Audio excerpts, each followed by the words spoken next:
done most of the things that I bicycled around the entire neighborhood to check, and then I picked up my flyers from my campaign headquarters, and then I walked a precinct and flyered every house in a particular, every house in a particular precinct.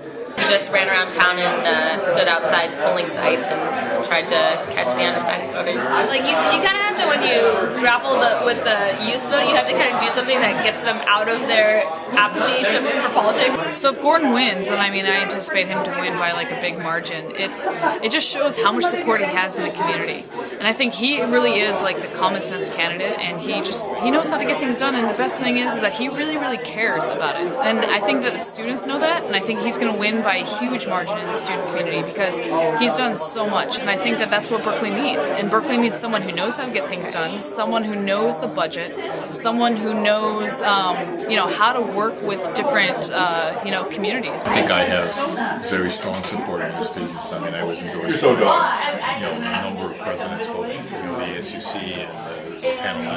At least you survived. And a fraternity council as well as the student clubs. So I think I have a stronger support in the student community actually than my opponents, and so I think I will do as good or better with the student community. So if George Beier wins, tonight, I think that it's a huge improvement in leadership in City Hall. I think that the voters really know what they want. They want change, and I think that's what George's campaign truly represents. Good news all day. And people said, I think you're going to win, I think you're going to win. I was like, okay, good. But I also feel like we did everything we could. In other words, we tried as hard as we could. We ran a great campaign, and we had a great team and a lot of positive energy. And I don't know. I kind of tried to think about what we would have done differently, and I can't really think of anything. I ran on a platform of Telegraph and People's Park, and so it's hard to argue that anything will really be different. And those have been in a slide for a long time, and I really had hoped that we could turn that around.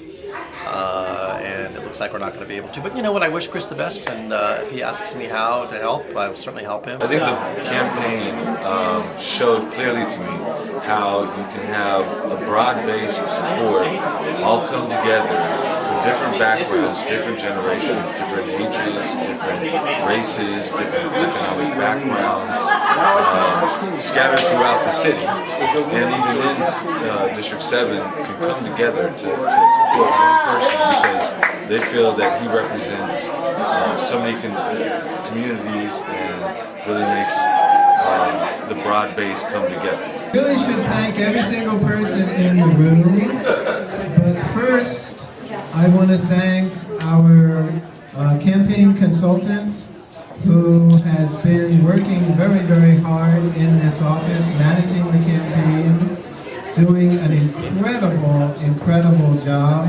We looked for the best person that we could find who we thought would resonate with the values of the people of Berkeley. The volunteers understood what was at stake. You have Kriss Worthington and Jesse Arreguin, who are the voices of those who are disenfranchised, those who need the voice in city government and in the public sphere. And they're able to open that voice up for them. They also open up the voice of the mainstream as well. And I think that's what made these two campaigns so vital for the citizens of Berkeley.